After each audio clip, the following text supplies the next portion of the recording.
সন্তান জন্ম দিলে কি বাপ মার দায়িত্ব শেষ? আজকে আমি আমার জীবনের কিছু সত্য ঘটনা বলবো। জানি কথাগুলো ফেসবুকে বলা ঠিক হবে কিনা, তারপরও বলতে হয়। আমি যদি কথাগুলো মিথ্যে বলি, আল্লাহ যেন এই মাটিতে আমাকে না গজে। আপনার ওয়াইফ দিয়া আপনার শ্বশুর বাড়ি, আর আপনার ওয়াইফের খবর যদি কেউ না রাখে, আপনার ওই শ্বশুর বাড়ির সাথে যোগাযোগ বন্ধ করে দেওয়া উচিত। আপনারা অনেকে জানেন, আমি যে বিয়ে করেছি, আমার ওয়াইফ আমার আপন খালাতো বোন ছিল। কথাগুলো ওকে নিয়ে বলছি। ও আমার বিয়ের আগে থেকেই অসুস্থ, বিশেষ করে এই রমজানের আগে থেকেই গুরুতরভাবে অসুস্থ, এখনো সিরিয়াস অবস্থা।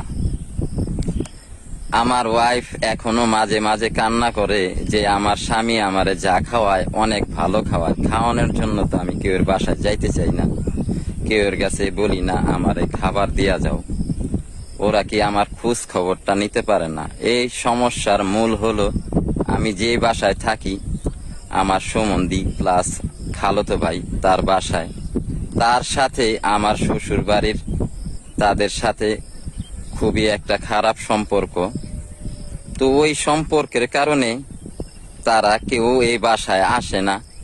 তারপরও আমি 4-5 বার তাদেরকে মিলায় দেওয়ার চেষ্টা করছি, তো তারা কেউই মিলতে রাজি না। বাপ ছেলেকে ছাড় দেয় না, ছেলে বাপকে ছাড় দেয় না, এ হলো অবস্থা। আর আমার মা যে আমার ওয়াইফের আপন খালা, আমার মাও আমার ওয়াইফকে বিয়ার পর থেকে কোনো সময় শান্তি দেয় নাই। আর আমার ওয়াইফ হইল ভাত রান্নার খড়ি। কারো যদি দরকার হয় তাহলে ডাকে, সে যায় তার উপকার করে। উপকার করার পরে আমার ওয়াইফকে ভুলেই যায়। ধরেন কিছু উদাহরণ দেই। আমার শ্বশুর 2.5 মাস হসপিটালে ভর্তি ছিল, তখন আমি তার সাথেই ছিলাম। তার বাথরুম, পেশাব সবকিছুই পরিষ্কার করছি। জানি কথাগুলা বলা দরকার নাই, তারপরও জানতে হইব কি কষ্ট এই ভিতরে। তো তখন আমার ছেলে অনেক ছোট, এই ছেলের রাইখা আমার ওয়াইফও আমার সাথে 1.5 মাস হাসপাতালে ছিল।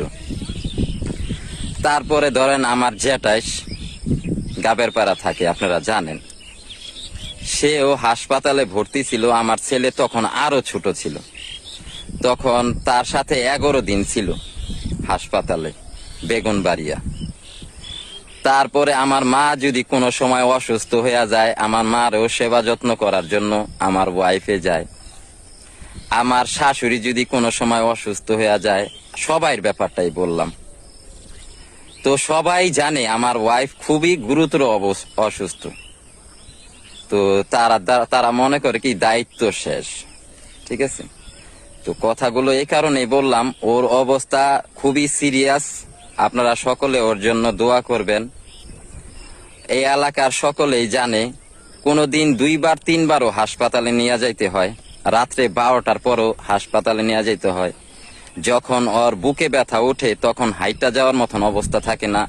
এই কারণে এই রাস্তার ভিডিওগুলো আমি আরো 1.5 বছর আগে থেকেই করি, যেন এই রাস্তাটা সুন্দরভাবে মেরামত করা হয়, একটা গাড়ি নিয়ে আসলে রুগী নিয়ে যাওয়া যায়। তো কথাগুলো এই কারণে বলতেছি, ও মানসিক ভাবে খুবই চাপে আছে বর্তমানে। ও বলে, তুমি কাজে যাওগা, ছেলেও কাজে যায়গা, কোন সময় জানে আমি ঘরে একাই মইরা থাকি, হয়তো তোমরা কেউই আমার দেখতে পারবা না। ওর মন মানসিকতা, ওর মতন মন মানসিকতা আমার শ্বশুর বাড়িতে আমি কাউরেই দেখি না। ওর যে ভালো একটা মন, ওরে বোঝার মতন একজন মানুষ আমি এখনো পর্যন্ত পাই না। তো আমার শ্বশুর বাড়ির থেকে আমি খাবার দাবার কোনো কিছুই চাই না, আর আমিও যাই না। যেখানে আমার শ্বশুর বাড়ি আমার ওয়াইফকে দেখে না, সেখানে আমি এই শ্বশুর বাড়ির খবর লইয়া লাভ কি? শুধু আপনাদেরকে বলবো যে যদি কথা বলতে চাই, আর ঘটনা আরো যেগুলো আছে এগুলো যদি বলতে চাই, আপনারা তাদের মুখে থু থু দিবেন। আমি খুবই তারপরও চাই না তাদের সাথে কোনো খারাপ ব্যবহার করতে। ও অনেক কষ্ট নিয়ে এমনি বলে যে আমি যদি মারাও যাই, ওদের কাউকে খবর দিবা না। তো কেমন বাপ মা আর কেমন ভাই বোন আপনারা, নিজের মার পেটের বইনের খবরটা নেন না।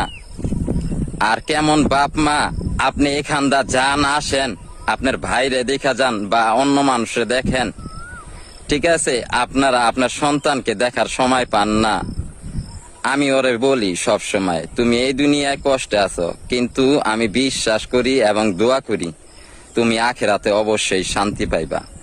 আর আপনাদেরকেও বলি, আপনারা নামাজ পড়েন, রোজা রাখেন, কিতাব করেন, তালিম করেন, নিজের মার পেটের বোন, নিজের সন্তান, এর খবর রাখেন না, এর কি হিসাব হইব না? এরও হিসাব দিতে হইব। এই দুনিয়ার পরে আরেকটা দুনিয়া আছে। কতটুকু করলেন ওর জন্য? ওর ভিতরে যে কষ্টগুলা জমা হইয়া রয়েছে, এই কষ্টগুলা আমি চাই না আপনাদের ভিতরে যা জমা হোক। যাই হোক, সকলে ভালো থাকবেন আর আমার ওয়াইফের জন্য দোয়া করবেন, আল্লাহ যেন ওরে দ্রুত সুস্থতার নিয়ামত দান করে, ও এই ভালো থাকে, এই অসুস্থ হইয়া যায়। কারণ ওর সমস্যা এখন মানসিক সমস্যা। ওকে যদি এখন হাসি খুশি রাখা যায়, ওর সাথে যদি মানুষ থাকে, তাহলে আমার বিশ্বাস ও 80% ঠিক হয়ে যাবে। শুধু একটা কথাই বলবো, ওর জন্য দোয়া করবেন, ও খুবই অসুস্থ। আল্লাহ আপনাদের সকলকে ভালো রাখুক। এবং আপনাদের উদ্দেশ্য একটা কথা বলতে চাই, আপনারা আপনার বোন, আপনার সন্তান, অবশ্যই তাদের খোঁজ রাখবেন, আনলে এগুলার হিসাব দিতে হইব। আল্লাহ ছাড় দেয় কিন্তু ছাইরা দেয় না। আমার ভিতরে অনেক কথা আছে, ঠিক আছে, আমি বলতে চাইতেছি, তো ও নিষেধ করছে এইসব বিষয়ে কোনো সময় কোনো কথা বলবা না। আল্লাহ সকলকে হেদায়েত দান করুক।